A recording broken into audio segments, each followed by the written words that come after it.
Hello there, and welcome to Reach for Power, where we will take a closer look at power itself and the strategies to build it. I am your host, Monika Kruk, and in this episode, we will focus on defining criteria for your assessment, also known as making your success the self-fulfilling prophecy. This is my absolutely favorite personal mistake to think about it. Let me tell you a bit more. Thinking about my early days in the corporate world, I was working with an ironclad assumption that nothing can or even should be done in terms of your personal targets, apart from patiently waiting for your boss to present those to you. The effects of my brilliant strategy are quite easy to predict. Feeling powerless, demotivated at the very start of the year, craving for autonomy and decision-making opportunities. This approach was not doing any favors to me, my role, my development, or my company. Fast forward to today, enriched with 20 plus years professional experience, Professor Jeffrey Pfeffer's inspiration, and all the hard work studying power that followed, I now ask the following questions to my coachees whenever I see that they fell in the same trap that I did. First and foremost, how would your ideal target look like? Obviously, typically, immediate answer that follows is a long list of jokes that the list being empty would be the dream situation. But after laughter goes away, I follow up with the following. What you believe should be on your target list to help the company move forward. What goals and projects will help you to showcase your talents and abilities? Which work-related tasks you genuinely enjoy and would want to do more of, and which ones are those that you would gladly avoid? What elements would help you to get noticed for your next big role, or would help your manager to build a business case to justify your pay increase? I think that you know by now where I'm going with this. The essence of this strategy is to influence or even rewrite the criteria based on which you will be evaluated. In other words, how to make sure that the way how your targets are phrased will make it easier for you to hit them. There is a difference between a goal phrased launch product X and a goal which is phrased explore possibilities of launching product X, if you catch my drift. Several thoughts based on my own pitfalls and my own experiences for you to consider. Point number 1. Do not give up on a chance to have impact on your scores. The sure way to give up power is to think that you do not have any. Point number 2. For the items which are extensionally driven, for example, such as sales targets or specific KPIs, feel free to ask clarification questions or even negotiate. At best, you will be able to lower the expectations. At worst, you will signal early that the goals are excessive or will be extremely difficult to be met in the future. It is also a great chance to clarify for you how the targets are being set, what impacts them, what sort of information is being leveraged, and how the final decisions are being made. That gives you a chance to do a better job next time around, for example, researching the sources that will be leveraged for the following year. Point number 3, taking proactive approach and proposing your own yearly roadmap. What are your ideas to pursue next year? What can be your trophy for the year? Almost like what sort of award, even if only figuratively speaking, you would like to put on your mantelpiece when the year comes to an end. How can you combine your power building ambitions with corporate strategies and directions? And let me let you on a secret. Whenever you approach your manager with a very proactive approach in terms of your role, even if discussion follows, even if not all of your proposals are being accepted, You will be perceived as a person, first of all, who cares. Secondly, the one who has certain leadership potential, the one who is ready to shape their own future and shape their own role. All those elements add up to a very positive PR and a very strong brand building for you to leverage in the future.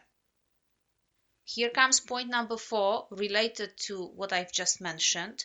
Check the goals of your direct managers or manager and consider cascading them to yours to make it clear that you will be fueling their success. Of course, it does not have to be like for like, but acknowledging the fact that you will do your best to help your boss might be a very strong feather in your cap. Why? Because an employee who is helping the manager to reach their targets is automatically perceived as an ally and somebody to support. Because if you will do well, your boss will have higher chances to do well as well. Point number 5, intertwine your personal goals with the corporate ones. Example, setting up a corporate podcast that would have you as the host, that would, for example, allow you to share your knowledge, your experience or expertise with junior colleagues, so fulfilling certain missions which your company might have. But on the other hand, it will also help you to build your brand, to become more visible internally, and will give you opportunities to interact more broadly. And point number 6, leverage the goal setting process as an excuse to look for new mentors and advisors. Asking for opinion or guidance of those high in power would make them feel appreciated. And by the way, this is an excellent example of flattery that we mentioned in one of the previous episodes. Yet it also might form a perception of being a co-owners of your potential success. In other words, if you do well, they would feel that to some extent it is also their success because they advised you and you relied on their opinions. The great news about mentorship and asking for mentors is that this is again a very low risk power building strategy. Why? Let's have a look. If you ask somebody to become a mentor and the person says no for whatever reason, because of busy schedule, because of extensive travel, because the person has too many mentees already, you already succeeded in attracting their attention, in making it very clear that you appreciate the person, that you would like to learn from that person, that you noticed the person. And best case scenario, if the person says yes, it would mean that you have now a powerful ally, somebody who will feel almost like co-responsible to guide you on your path to success and might also help to share certain information, certain insights or wisdom from your given organization. Old saying goes that mentor should be able to take you to the places where you would never be able to go alone and open the doors which you would never be able to open by yourself. And point number 7, last but definitely not least, treat this goal setting exercise as your tool to make your work more meaningful, enjoyable, and fulfilling. At the end of the day, if you are the one formulating what will be your key priorities, or at least proposing what your key priorities should be, it would also mean that you can sneak in more of those elements which you genuinely enjoy and you would like to see more of in your role, and for example delegate or diminish the importance of those elements or those projects which you are not so excited about. Let me let you in one more huge secret.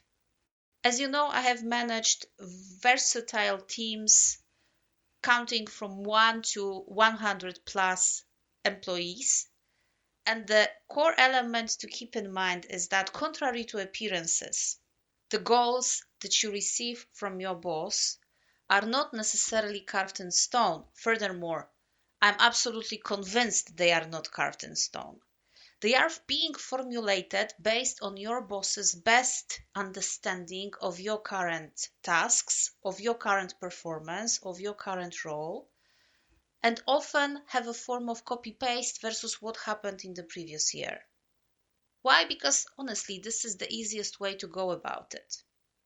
It takes much more time and effort to actually plan developmental proposals for your employees, and it would also require high level of leadership abilities and skills from your boss to do that.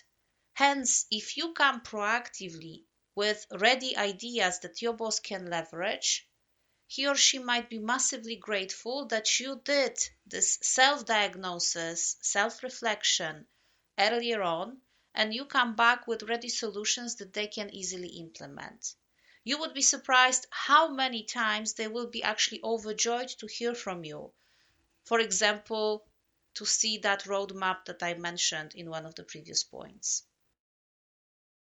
If you liked today's episode, please subscribe to have regular access to the newly published content. You are also welcome to check Reach for Power webpage at reachforpower.com for more materials. And please, by all means, share your thoughts and comments and feedback through LinkedIn messages with me or through my email, which you can find on the website. Thank you so much for joining me today, and keep on reaching for power.